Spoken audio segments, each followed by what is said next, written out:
لیکن یہ صلاۃ اپنے حبیب پہ اللہ بھی پڑھتا ہے، اللہ بھی بھیجتا ہے، اللہ کے فرشتے بھی صلاۃ بھیجتے ہیں،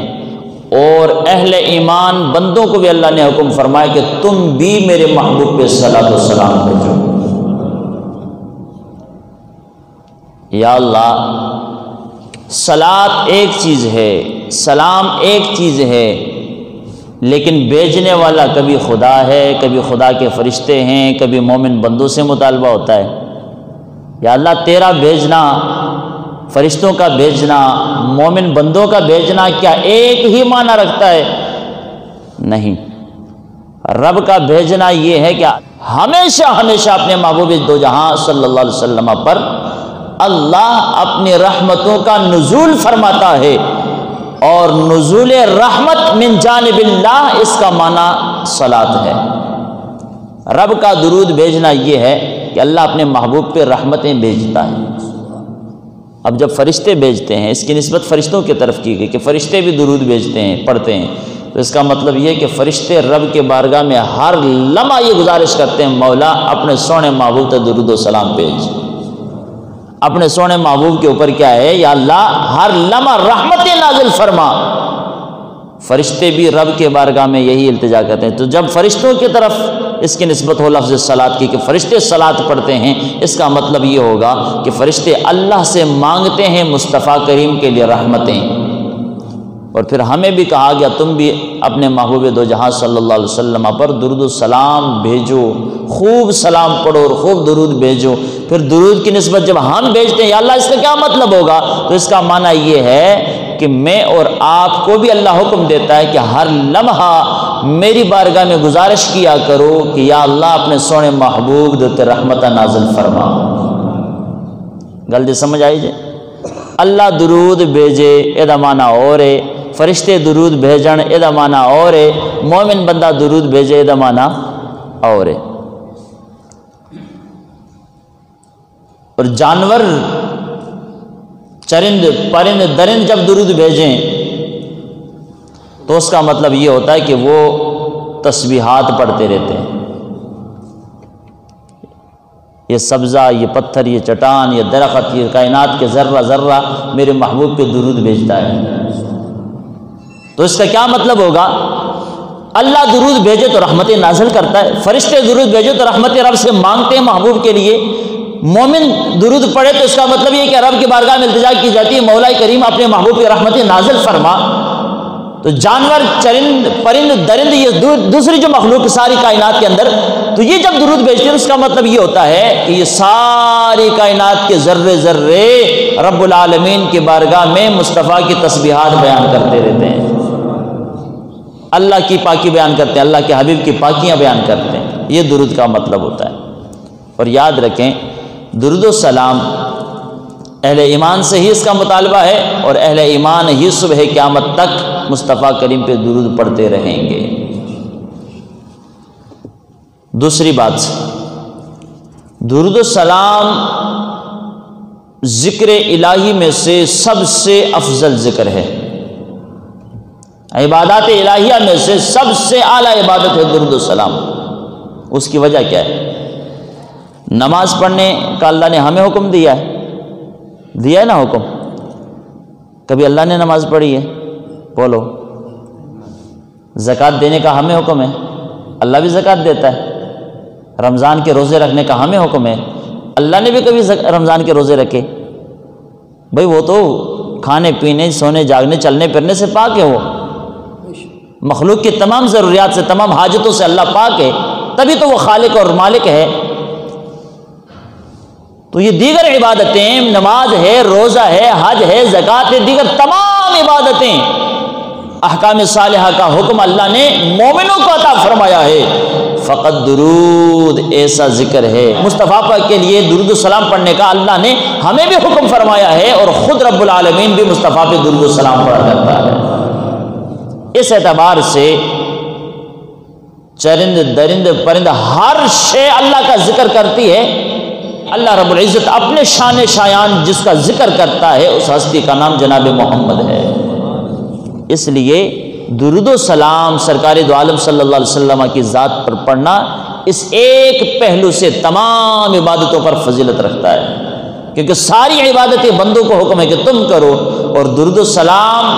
بندوں کو حکم دیا رب نے، لیکن بعد میں دیا ہے، پہلے خود اعلان کیا میں بھی پڑھنا تو تسی بھی پڑھو،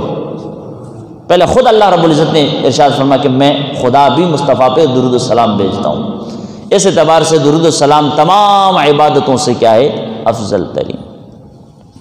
دو باتیں ہو گئی۔ تیسری بات یہ ہے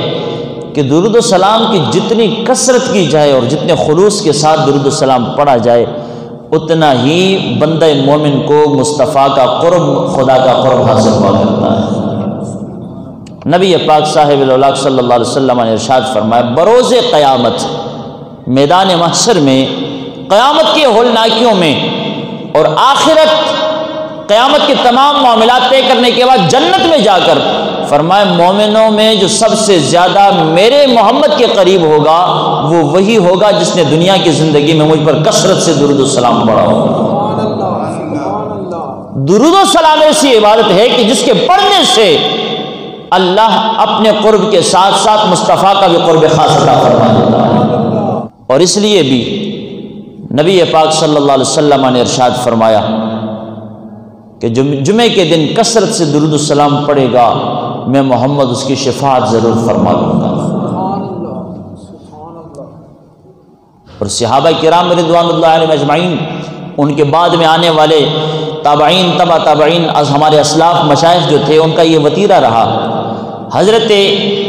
امیر المومنین عمر بن عبدالعزیز رحمۃ اللہ تعالی علیہ وقت کے خلیفہ جب ہوئے، ملک شام میں رہا کرتے تھے اور ہر روز ایک قاصد در مصطفیٰ پہ بھیجا کرتے تھے۔ خود تو حکومت چلانی معاملات ہیں، یہ نہیں کہ خود جاتے نہیں تھے سرکار کے بارگاہ میں یا خود درود نہیں پڑھتے تھے، وہ درود پڑھتے تھے، لیکن ان کا ایک الگ تھلگ اور نرالا انداز تھا سرکار دو عالم وسلم پر درود السلام پڑھنے کا۔ وقت کے خلیفہ ہو کر وہ آئے روز اپنا ایک قاصد بھیجا کرتے تھے ملک شام سے مدینہ منورہ کی طرف، اور اس قاصد کو بھیجنے کا کوئی تجارتی معاملہ مقصود نہیں ہوتا تھا، نہ کوئی جناب والا کسی کو کوئی اور پیغام بھیجنا تھا، صرف اس نیت سے، اس ارادے سے بھیجا کرتے تھے۔ آئے روز حضرت عمر بن عبدالعزیز رحمۃ اللہ تعالی ملک شام سے مدینہ کی طرف اپنا ایک قاصد بھیجتے تھے۔ بھیجنے کا مقصد صرف ایک ہی ہوتا تھا، بھیجتے تھے جاؤ میرا قاصد میرے غلام جا کر مصطفیٰ کے در اقدس پہ کھڑے ہو کر میرے طرف سے صلوات و سلام عرض کر دیں۔ یہ وقت کے خلفاء، وقت کے بادشاہ ایسے حکمران ہوا کرتے تھے۔ ایمان سے بتاؤ، جس کے شب و روز کا طریقہ کار اور معمول یہ ہو کہ اس اپنے رعایا میں سے ایک بندہ در مصطفیٰ پہ روز وہ حاضر کر دے اور کہے جاؤ تم بھی درود و سلام پڑھو اور میری طرف سے بھی سلام مصطفیٰ کے کریم کے بارگاہ میں عرض کر دو، بتاؤ ایسے حکمران اگر زمانے میں ہوں تو وہاں کوئی غریب بھوکا مرے گا؟ بولیے، جن کے اندر عشق مصطفیٰ کی اتنی لہر دوڑ رہی ہو اور عشق مصطفیٰ کی اتنی روشنی ہو، اتنی چاشنی ہو، اتنی لذتیں وہ لوٹتے ہوں، بتاؤ اس کے حکمرانی میں کوئی جو ہے غریب بھوکا نہیں مرے گا، کوئی یتیم بے شفقت لیے دنیا سے نہیں چلے گا، کوئی یتیم کسی ظالم کے ظلم کے زد میں نہیں آئے گا، کہ اس حکمرانی میں کبھی بھی جب یتیم نہیں مرے گا، غریب نہیں مرے گا، تو اس کے حکمرانی میں امام الانبیاء علیہ السلام کی توہین کوئی کیسے کر سکے گا؟ وہ عمر بن عبدالعزیز رحمۃ اللہ علیہ جن کا آئے روز یہ وتیرہ تھا کہ ایک قاصد اپنا بھیجتے، جاؤ در مصطفیٰ پہ حاضر ہو جاؤ، اور بھیجنے کا مقصد یہ نہیں ہوتا کہ جاؤ صلاۃ السلام پہ پڑھ لینا تھا واپس سے جنا فلانے چھ مدینوں لے کے آنا، نہ کوئی تجارتی معاملہ بھی نہیں ہوتا تھا، صرف اس لیے کہ جاؤ جا کے در مصطفیٰ پہ کھڑے ہو کر خود بھی صلاۃ السلام پڑھو اور میرا سلام بھی مصطفیٰ کریم کے بارگاہ میں عرض کر دو۔ ایسے ایسے عاشق حکمران گزرے، یہ ان لوگوں کا وتیرہ تھا، معمول تھا۔ درود السلام پڑھنے سے ملتا کیا ہے؟ اللہ اللہ قربان جاؤ میرے آقا کریم رحمت کونین صلی اللہ علیہ وسلم فرماتے ہیں، آقا کریم رحمت کونین نے فرمایا او میرے صحابہ، رب العالمین کے پیارے محبوب منبر پہ تشریف فرما ہے، آقا کریم کے صحابہ کرام اس جناب والا ماحول کو دیکھ رہے تھے، سرکار دو عالم نے منبر شریف پہ چڑھتے ہوئے پہلی سیڑھی پہ قدم رکھا، فرمایا آمین،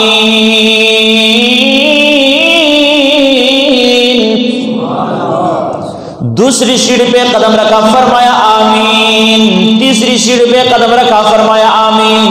اصحاب پیغمبر دیکھ کر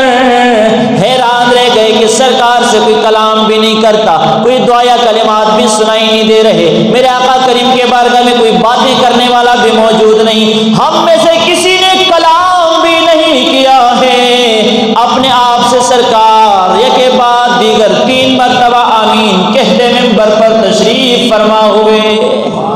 اصحاب پیغمبر نے پوچھا میرے آقا کریم ذرا بتاؤ تو سے آقا کریم، یہ کے بعد دیگر پہلی سیڑھی پہ آمین کہا، دوسری سیڑھی پہ آمین کہا، تیسری سیڑھی پہ آپ نے آمین کہا، وجہ کیا ہے آقا حضور؟ یہ دعائیں کون دیتا ہے جس کی دعاؤں پر آپ آمین کہتے گئے؟ آقا کریم رحمت کونین صلی اللہ علیہ وسلم فرماتے ہیں او میرے صحابہ، جب میں نے منبر کی پہلی سیڑھی پہ قدم رکھا ہے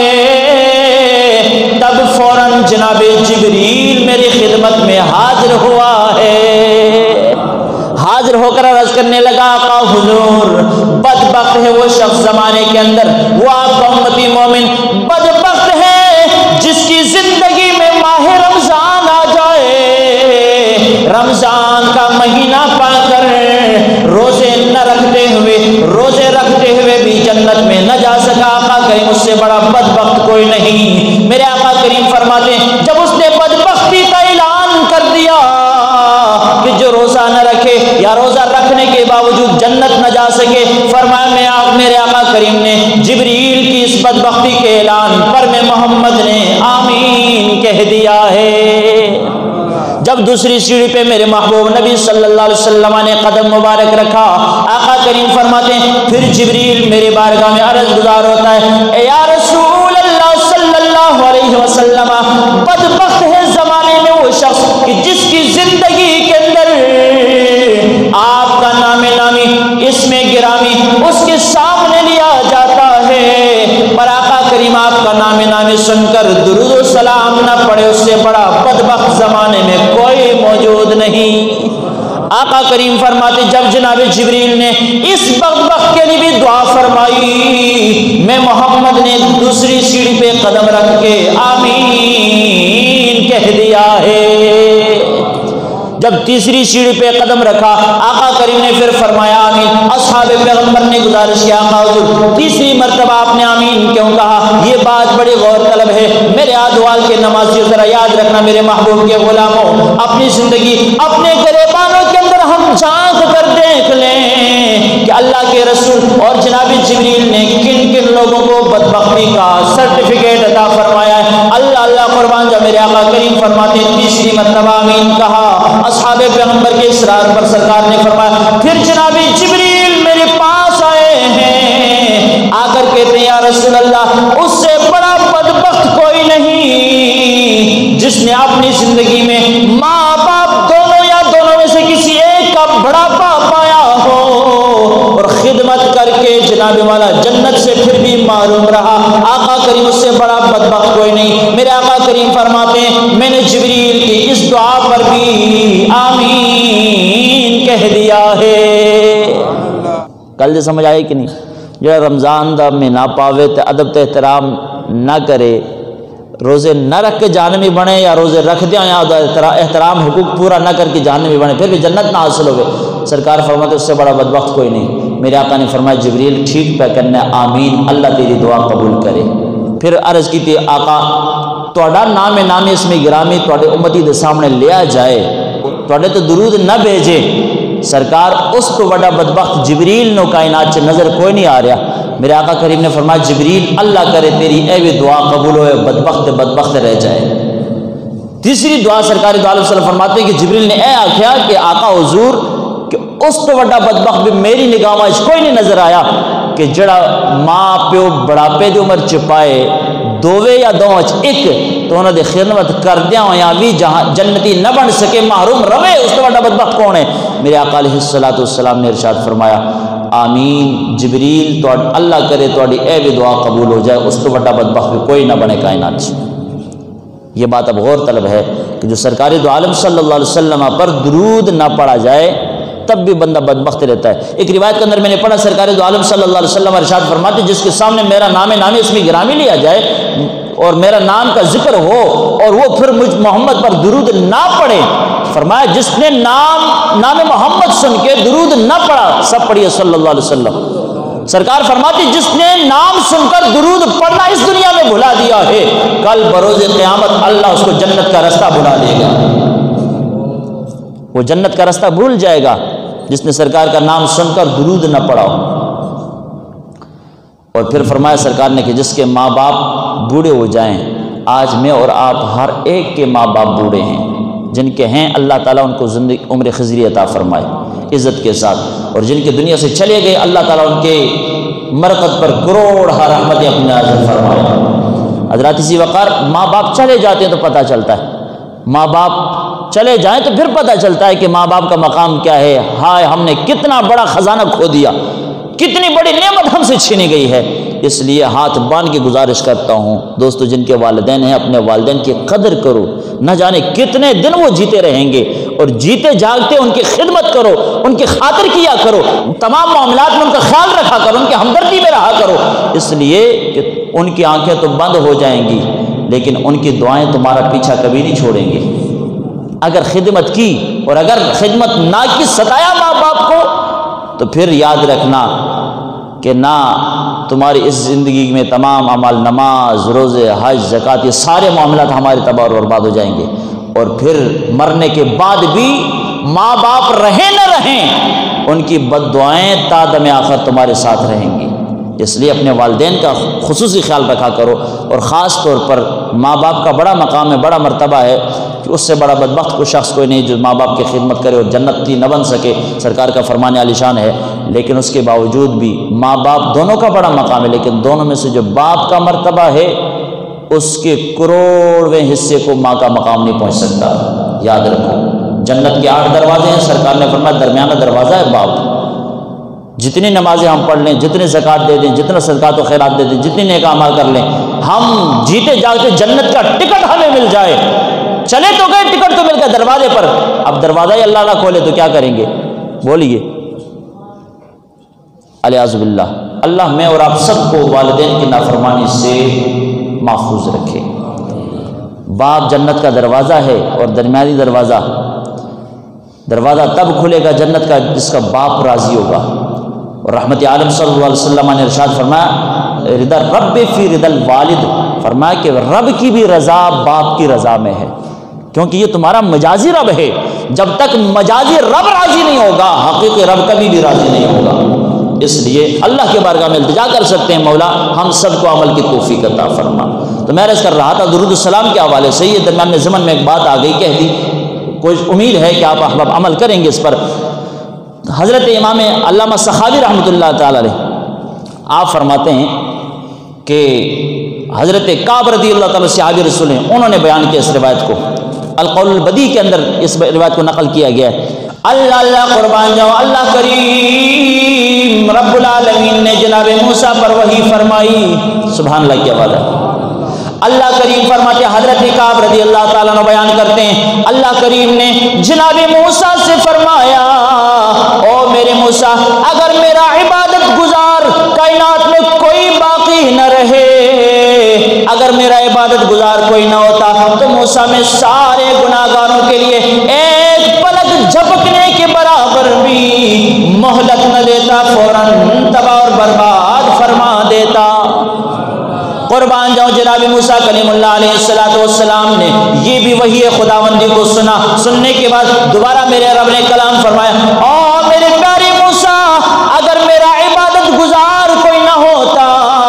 گناہگار سارے تباہ اور برباد ہو جاتے، میری رحمتوں کے مالک میری جناب والا رضا انہی لوگوں پر نازل ہوتی ہے جو میری عبادت میں مشغول رہا کرتے ہیں۔ آج ہمیں سوچنا چاہیے کہ گھر کے اندر، محلے کے اندر، بستی کے اندر، نماز کے اندر چند افراد نمازی اور عبادت گزار نیک متقی اور پرہیزگار ہوا کرتے ہیں، اور محلے میں 2-4-10 آدمی، سینکڑوں میں سے 2-4-10 ایسے ہوتے ہیں جو اپنے والدین کے فرما بردار ہوتے ہیں۔ اللہ کے فرمان کا مطلب یہ ہے، اے موسیٰ اگر میرے نیکوکار نہ ہوتے گناہگاروں کو فوراً تباہ اور برباد کر دیتا۔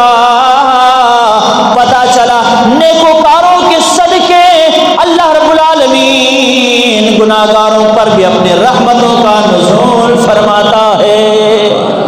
اور یاد رکھنا صرف ایک گل نہیں، یہ الٹ بھی ہو سکتا ہے۔ تو جیسی ماں باپ دی نافرمانی کریے، سرکار دو علیہ وسلم تے درود السلام نہ پڑھیے، سرکار دے نال محبت نہ کریے، تے نمازاں نہ پڑھیے، تے بجائے نیک اعمال دے برے اعمال کریے، تو پھر یاد رکھو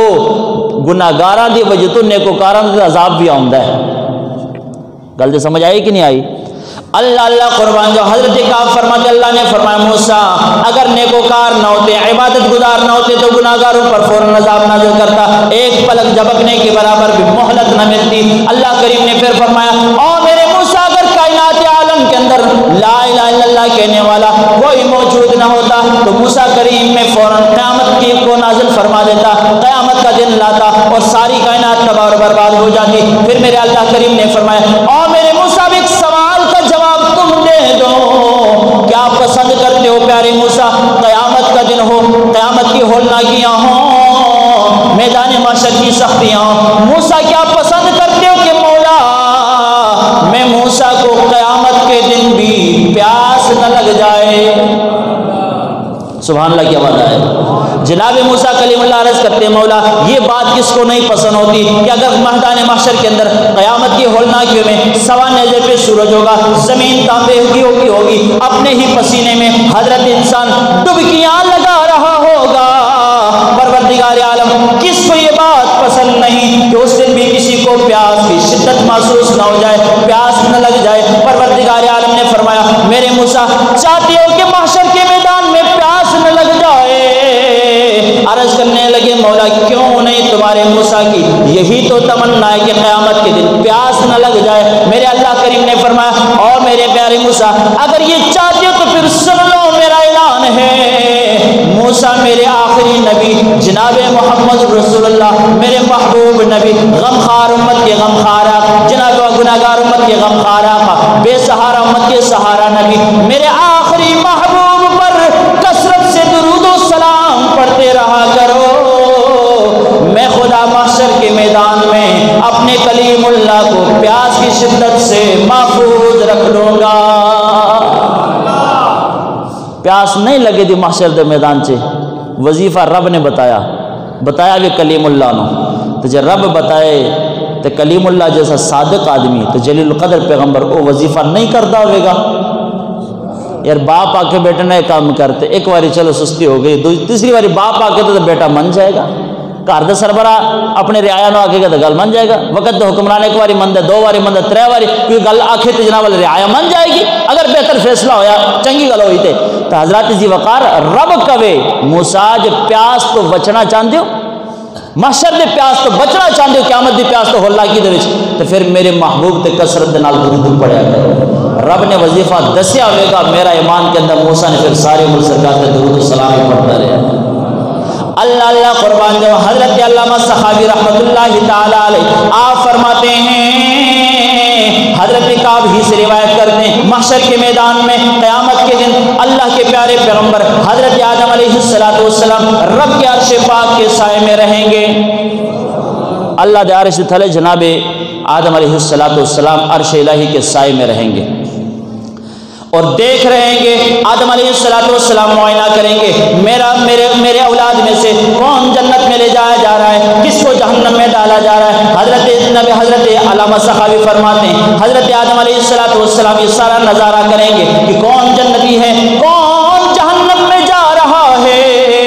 اس دوران آپ فرماتے اچانک ایک آدمی ہوگا جس کے جہنم میں لے جانے کا حکم ہوگا، آدم علیہ السلام دیکھیں گے وہ آدمی کون ہے آپ کے اولاد میں سے، پھر دیکھیں گے وہ آدمی کون ہے تو وہ آدمی جناب والا امت محمدی کا گناہگار آدمی ہوگا۔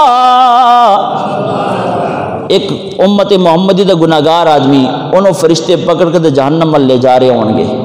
آدم علیہ السلام اللہ دے عرش دے تھلے 1.25 لاکھ نبی کم و پیش جناب محمد رسول اللہ کی تشریف فرماؤں گے،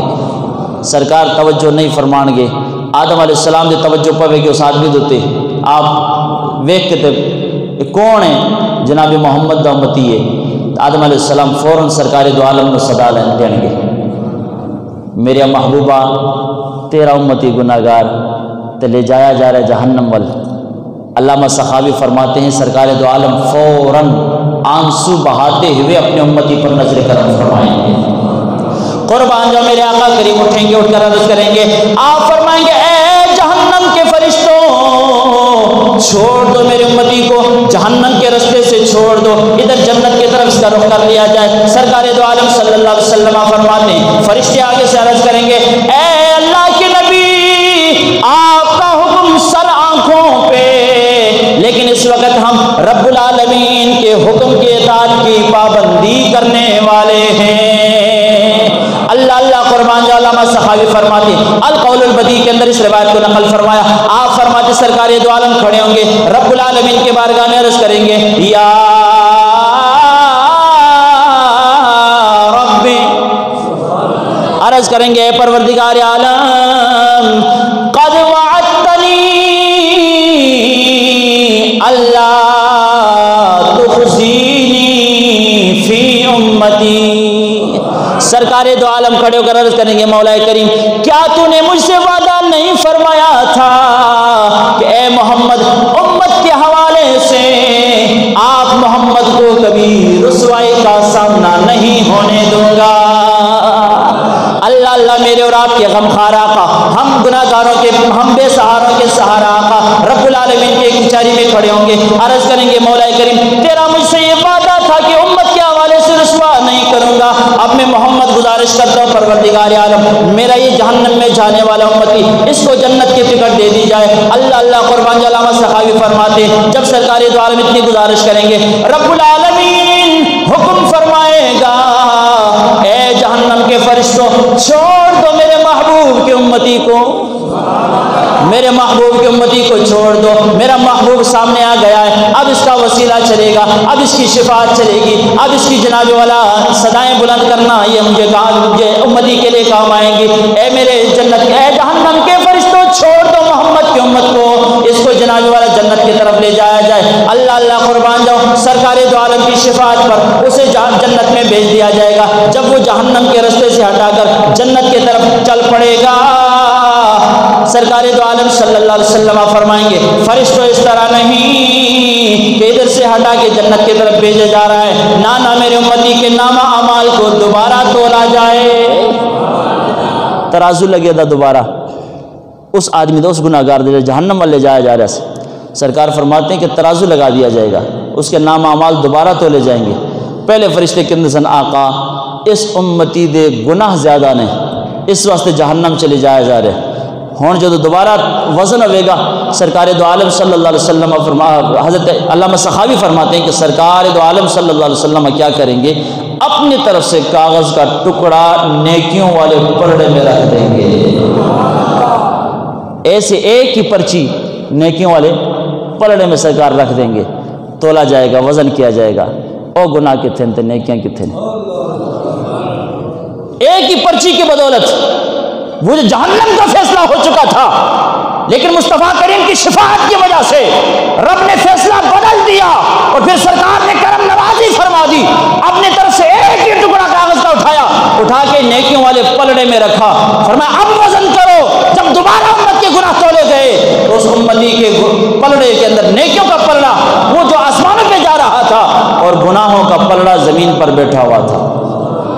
پریشان ہو گئے ایتے تسی اپنی ترکڑی رکھ کے تول دیو تو پارا پلڑا کدھر جاندہ ہے؟ تلکا اتر ہی جاندہ ہے نا، لیکن یہ محشر کے میدان میں جو ترازو لگے گا نا اس کا انداز کوئی نرالا ہوگا، جو وزن میں زیادہ ہوگا وہ رب کے بارگاہ میں پہنچے گا اور جو وزن میں کم ہوگا وہ زمین کی طرف نیچے کی طرف وہ حرکت کرے گا، نیچے کی طرف آئے گا۔ تو سرکار دو عالم نے ایک ہی پرچی اس کے نامہ اعمال میں رکھ دی۔ صحابی رسول حضرت کعب فرماتے ہیں کہ وہ پلڑا باہری ہو گیا نیکیوں والا، فیصلہ ہوا کہ جنت میں لے جاؤ، لیکن اب جا رہے تھے نا، اللہ اللہ قربان جاؤ، اس گناہگار امتی نے عرض کر دیا آقا حضور اتنا تو بتاؤ، اے مجھے گناہگار پہ کرم نوازیاں فرمانے والے اتنا تو بتاؤ تم کون ہو؟ میرے غمی کے وقت آنے والے، میری مشکل کشائی کرنے والے، مجھے جہنم کے عذاب سے بچانے والے، مجھے جنت کی طرف لے جانے والے، آؤ بتاؤ تو صحیح نا اے نورانی چہرے والے تم کون ہو جو پرچی ڈالی، اس پرچی کے اوپر کیا لکھا ہوا تھا؟ سرکار دو عالم صلی اللہ علیہ وسلم فرماتے ہیں، آپ فرمائیں گے اے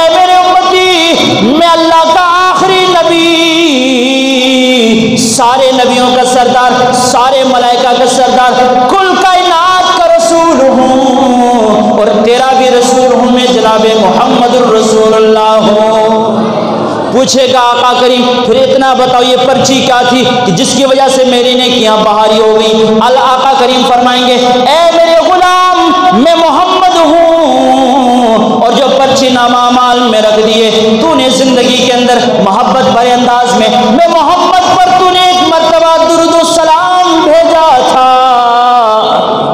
وہی پرچی میرے پاس پہنچی تھی، تیرا درود مجھے پہنچایا گیا تھا، میں گنبد حضرا کے اندر تھا، وہ تیرا درود میرے پاس پہنچا، میں نے اس درود کو پرچی کو اٹھا کر تیرے نامہ اعمال میں رکھ دیا ہے۔ اس ایک مرتبہ درود پڑھنے کی برکت سے تیرے گناہوں والا پلڑا ہلکا پڑ گیا ہے، نیکیوں والا پلڑا بھاری ہو گیا ہے۔ ہم غریبوں کے آقا پہ بے حد درود، ہم غریبوں کے آقا پہ بے حد درود، گونج پڑ جائے ہم غریبوں کے آقا پہ بے حد درود، ہم غریبوں کے آقا پہ بے حد درود، ہم غریبوں کے آقا پہ بے حد درود، ہم غریبوں کے آقا پہ بے حد درود، ہم غریبوں کے آقا پہ بے حد درود، ہم فقیروں کی ثروت پہ ہم فقیروں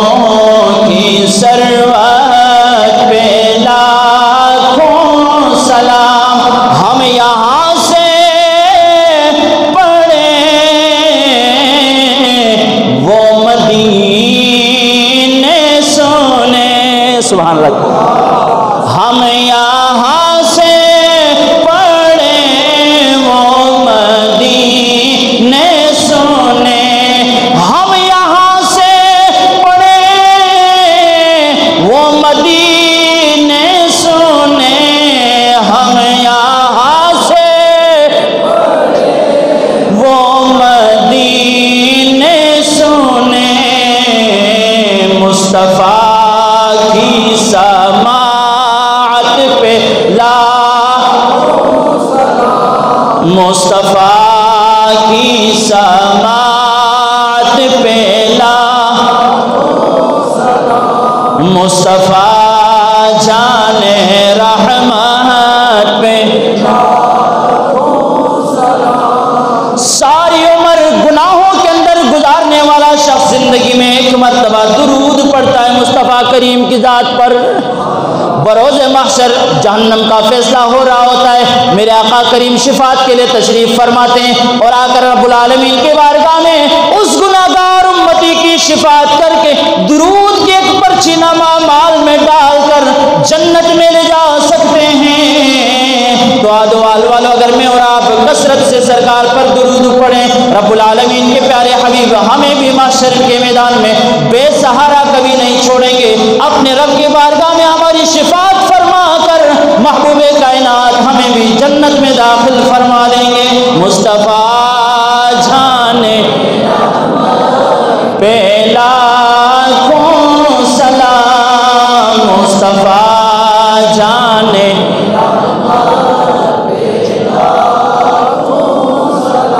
ہم شمع بز میں ہدایت پہ ہم شمع بز میں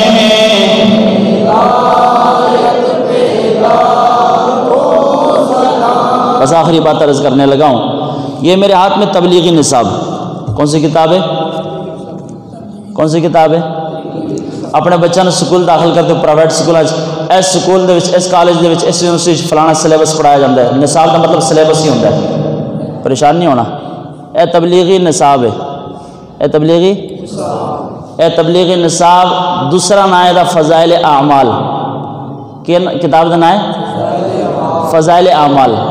ہون معاشرے دے فضائل اعمال عام ہو چکی ہے. تبلیغ نصاب نو دبا دیتا گیا ہے, چھپا دیتا گیا ہے. اے اصل کتاب لکھن والے شیخ الحدیث حضرت مولانا زکریا رحمۃ اللہ تعالی علیہ. کون نے؟ مولانا زکریا رحمۃ اللہ علیہ. ساڈے بھرا تبلیغی جماعت والے جڑے ساڈے بھرا نے, انہاں دے شیخ الحدیث مولانا زکریا صاحب نے ایک کتاب لکھی ہے جنہاں نے تبلیغی جماعت دے بنیاد رکھی ہے. اے تبلیغی نصاب کتاب ہے. یہ انہوں نے پورا ایک چیپٹر تیار کیتا ہے فضائل درود دوتے, فضائل درود و سلام دوتے. میں بس صرف ایک گل عرض کرنا چاہنا کہ پراؤ لڑیا نہ کرو, آپس سے نفرت نہ پھیلاؤ, آپس سے محبت کریا کرو, الفتاں وداؤ تے نفرتاں ختم کرو. وہی وجہ ہے کہ اگر اسی اپنے اکابرین دے مشائخ دے نظریات نو اسی کر پڑھاں گے, بنیادی نظریات نو, تو پھر ساڑھے اندر نفرت ختم ہو جائے گی. یا کوئی نفرت والی گل نہیں, میں تو بطور ثبوت بات عرض کرنے لگا نصیحت کے طور پہ. یہ اندر مولانا زکریا صاحب نے جو گل لکھی ہے واقعہ ایک علامہ سخاوی رحمۃ اللہ علیہ دا. آپ فرماندے ہیں کہ حضرت ابو بکر بن محمد رحمۃ اللہ تعالی علیہ بہت بڑے اللہ دے ولی بزرگ گزرے. وہ فرماندے ہیں کہ انہوں دے کول حضرت ابو بکر بن مجاہد, یہ دو وکھرے ہیں, ابو بکر وکھرے اللہ دے ولی نے, بہت بڑے اکابرین جو گزرے. ابو بکر بن محمد رحمۃ اللہ علیہ نقل کرتے ہیں کہ حضرت ابو بکر بن مجاہد رحمۃ اللہ علیہ دے کول میں موجود سا, تو اتنے اچھے میں کی وہنا کہ شیخ المشائخ حضرت شیخ شبلی رحمۃ اللہ علیہ تشریف لے آؤں دینے. شیخ شبلی رحمۃ اللہ تعالیٰ علیہ تشریف لے آؤں دینے. جدوں نے تشریف آوری ہوندی ہے تو ابو بکر بن محمد کہندے نے میں ابو بکر بن مجاہد نے ویکھیا, وہ اٹھ کے تو جناب والا معانقہ کیتا. شیخ شبلی نے این گلے ملے, معانقہ انہوں کہندے نے گلے ملن, جفا پا کے ملے تو مل کے فرماندے نے کہ انہاں دی پیشانی دے بوسا دیتا. ابو بکر بن مجاہد نے شیخ شبلی رحمۃ اللہ علیہ دے پیشانی دے بوسا دیتا. شیخ شبلی ایک ہر وقت وجد سے رہندے سن, بڑے تصوف دے بادشاہ جنہوں کو وہ تسی صوفیاں دے سردار شیخ شبلی رحمۃ اللہ علیہ. تو بغداد دے اندر کافی علماء انہوں نے کہتے ہیں پاگل ہے بندہ, اے دیوانہ ہے. تو شیخ شبلی جدو آئے نا ابو بکر بن مجاہد دے کول, تو اونا اٹھ کے تے معانقہ کیتا کر کے تے بوسا دیتا, پیشانی نو چمیا. تو چم کے تے جدو اے ماجرہ ویکھیا نا ابو بکر بن محمد نے جو کول انہوں پوچھا, انہوں نے کہا حضرت اے کی ہویا ہے, تسی تے وڈیاں واسطے نہیں کھلون دے. تو شیخ شبلی جنہوں نے بغداد دے وچ سارے علماء کی کہندے دیوانہ ہے, پاگل ہے, تو اج یہ واسطے اٹھ کے کھلو کے پیشانی بھی چمی جے, تو جفے میں لایا جے, تو اٹھ کے استقبال کیتا جے, وجہ کی ہے؟ تو حضرت ابو بکر بن مجاہد نے فرمایا, انہوں نے کہا اللہ دی قسم ہے میں او کچھ کیتا جی میں راتی محمد نو کردیاں دیکھے, کوئی نواں کم نہیں کیتا کہ بغداد دا دیوانہ ہے, ساری عمر دیوانہ کہن دے رہے ہیں, پاگل کہن دے رہے ہیں. تو اج اٹھ کے جفا پایا تو متھا چومے, تو کیوں چومے جی؟ آپ فرمان لگے اس واسطے چومے کہ راتی ستیاں دنہ دے نصیب جاگ پہ نے, مقدر جاگ پہ جناب محمد صلی اللہ علیہ وسلم علی کی چاری پہنچے ہیں. اور سرکار دو عالم کی بارگاہ میں جب پہنچا تو میں دیکھ رہا تھا جس طرح تو میرے پاس موجود ہے, شیخ شبلی آیا ہے, اسی طرح رات کو خواب کے اندر مصطفیٰ کریم کی کچاری میں حاضری ہوئی. میں نے مصطفیٰ کی عدالت میں دیکھا تو شیخ شبلی وہاں بھی آیا تھا, اور گنبد حضرہ میں سرکار اٹھ کر اپنے شیخ شبلی سے معانقہ بھی سرکار نے فرمایا, شیخ شبلی کی پیشانی کا بوسہ بھی لیا. محمد بن ابو بکر بن محمد حضرت ابو بکر بن محمد کو ریا نہ گیا, انہوں نے کہا اچھا وہی کیتا جو سرکار نے کیتا ہے, پھر ساری گل دسو ہم ماجرا کیے کیویں تساں سرکار دا دیدار کیتا تے کی ماجرا گزرا, خواب چ کی کوئی ڈٹھا تساں سارا کچھ دسو. تے حضرت ابو بکر بن مجاہد فرمان لگے میں رات میں سو گیا تو خواب آئی, خواب میں فرماتے ہیں کہ مجھے حضور اقدس صلی اللہ علیہ وسلم کے خواب میں زیارت ہوئی کہ حضور اقدس صلی اللہ علیہ وسلم کی خدمت میں شبلی حاضر ہوئے. حضور اقدس صلی اللہ علیہ وسلم کھڑے ہوئے, جو اللہ دا ولی ہوندہ ہے نا سرکار دیتے فنا فی الرسول جڑا ہو جائے پھر سرکار دو عالم بھی اٹھ کے استقبال فرماتے ہیں۔ میرا ایمان کے اندر 1.5 کروڑ دا جنازے دا مالک ہے، شیخ المشائخ، شیخ الحدیث و تفسیر، قائد ملت اسلامیہ، عاشق رسول، فناف الرسول، میری مراد شیخ حضرت شیخ الحدیث علامہ خادم حسین رضوی رحمت اللہ تعالی علیہ 1.5 کروڑ کے مجمع میں آئے تھے، مصطفیٰ گنبد حضرہ سے نظارہ دیکھ رہے تھے۔ زندہ باد زندہ باد زندہ باد زندہ باد۔ انہاں کا سرکار شیخ شبلی آئے سرکار دے بارگاہ خواب سے دیکھنا تو سرکار اٹھے، سینے لایا تو متھا چومیا، تو پھر فرماتے ہیں اور ان کی پیشانی کو بوسہ دیا۔ جدو اتنی گل کی تھی نا تے محمد ابو بکر بن مجاہد کہندے نے کہ میں پھر سرکار نے پوچھا جی میں تساں میں نے پوچھا نا کہ شیخ شبلی دا اتنا احترام کیوں کیتا جے، ایویں ہی میں سوال کیتا سرکار دو عالم صلی اللہ علیہ وسلم بارگاہ استفسار کیتا، گزارش کی سرکار دسو شیخ شبلی ایتا بغداد دا دیوانہ بندہ ہے، اسی جناب علیہ نے استقبال اتنے اہتمام کے نال کیتا ہے۔ آپ فرماتے ہیں کہ پھر سرکار نے مجھے ارشاد فرمایا یہ ہر نماز کے بعد پڑھتا ہے لقد جاءکم رسول من انفسکم، اپنی بولی تو سرکار فرمانے نے شیخ شبلی ہر نماز تو بعد ہر رات میں سون تو پہلے میرا شیخ شبلی میں محمد کا میلاد پڑھ کے سوندا ہے۔ گل سمجھ آئی جی؟ میلاد منا کے لقد جاءکم رسول من انفسکم آیت پڑھ دے ہر نماز تو بعد، ہر رات سون لگے پڑھ دے۔ ایک روایت سے کہ فرمایا کہ ہر فرض نماز تو بعد آیت پڑھ دے، اس تو بعد پڑھتا ہے کی پڑھتا ہے، اس کے بعد آیت پڑھنے کے بعد 3 مرتبہ پڑھتا ہے صلی اللہ علیہ یا محمد۔